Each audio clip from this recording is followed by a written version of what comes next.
Čia realiai viso pasaulio yra augalų iš viso pasaulio, kurie čia gali augti pagal klimatinės sąlygas. Ir tiesiog bet vieno augalo tikrai neįmanoma nepaminėti, tai prie kurio stovim. Tai va, gal kas atpažins, truputėlį pafilmuok Vaidai. Atrodo, va, kažkoks visai neišsiskiriantis krūmelis.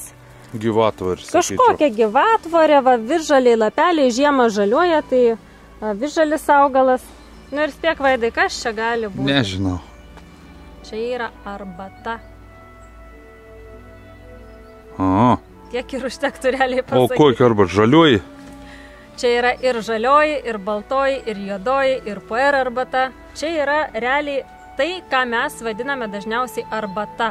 Na, iš tikrųjų mes arbatą vadinam ten, čia atsiprašom, krenta kažką čia paukščiukai. Paukščiukai lukštena, kankorėžius, tos sėklas rankė iš tų kankorėžių ir jie krenta čia į apačią, ten pilnas medis yra paukščiukų ir trukdė Egliai pasakoti mums apie arbatą. Jie skaniai užkandžiauja dabar, pietų metas turbūt jam.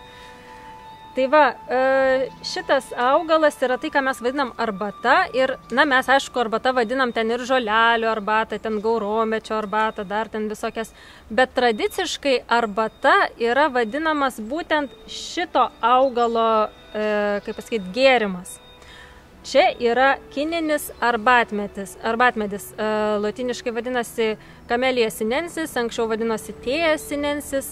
Šis augalas yra kilęs būtent iš Indijos, ten kalnų, Kinijos. Kinijoje jis buvo ten tūkstantmečius auginamas ir naudojamas. Ir būtent iš tokių augalų mes gauname juodąją arbatą.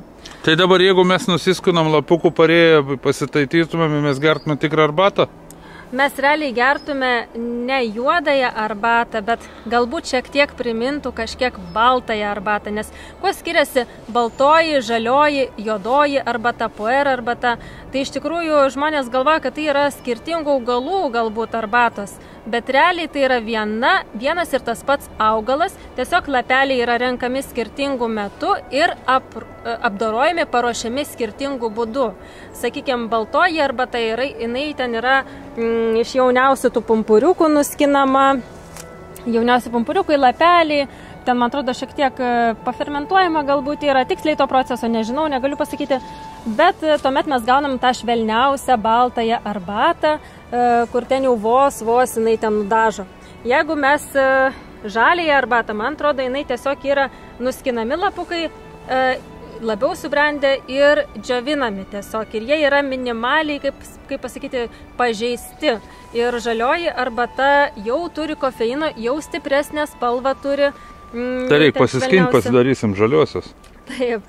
Ir o juodoji arbata, tai man atrodo, ten jau yra ir šiek tiek mechaniškai pažeidžiami tie lapukai, ten fermentuojami irgi liktais. Na, žodžiu, tiesiog skirtingas yra apdorojimo būdas. Ir kai kitą kartą mes gersim arbatą su Vaidu, iš tikrųjų, Vaidas gal nelabai geria, aš kartais išgeriu šiek tiek juodosios arbatos švelnę pasidarau. Ką šįryt geriau? Ką tu šįryt geri? Ai, pasidarei, taip, iš manęs paėmėjai arbatos pakelį ir pasidarei juodosios arbatos. Nemelau, kad aš negeriu arbatos, žiūrovau. Nu taip, kartais rečiau. Taip, aišku, jinai turi kofeino nemažai, ypač juodoji arbata, jinai būdavo naudojama. Nu gerai, aš paims dabar ir padarys nusikaltimą, va, pasiskinu kelis lapukus, va, įsidėsiu į kišenę, į viešbutukį paimsiu, va, iš ryto ir pasidarysim, ir papasakosim, kaip čia yra. Jinai buvo naudojama Kinijoje, ypač ir medicininiais tikslais, vis tiek kofeinas, taninai, na, yra įvairiausių medžiagų, ką turi ši arbata. Dabar, aišku, jinai jau plačiau yra auginama, ne tik tai Indijoje, Kinijoje, kaip matot, net ir čia jinai buvo introdukuota, bet, aišku, jau šiltesnio klimato zonose jinai gali augti, kadangi, kaip matot, visžalis augalas jau pas mus Lietuvoje tikrai būtų per šalta. Ir dar norėjau parodyti, pagal ką galima atskirti šitą, atrodo, toks paprastas krūmelis, bet vis tiek, vat, yra, jeigu matot, net ir žiemą galima atskirti, jeigu matot, va, tokius, kaip pasakyti, likusius pažydėjimo, čia turbūt seklytės yra, nežinau, va, tokie rutuliukai netgi įdomiai. Va, čia seklytės yra jo, tai jeigu pamatot va tokius ruduojančius dalykus, vaisių liekanas tas ant krūmelio, tai jau galėsit atpažinti, kad tai yra arbata. Tai vat labai įdomu, pro šitą augalą tikrai negalėjom praeiti. Ir atrodo kaip paprastas krūmas, iš tikrųjų yra labai nepaprastas augalas.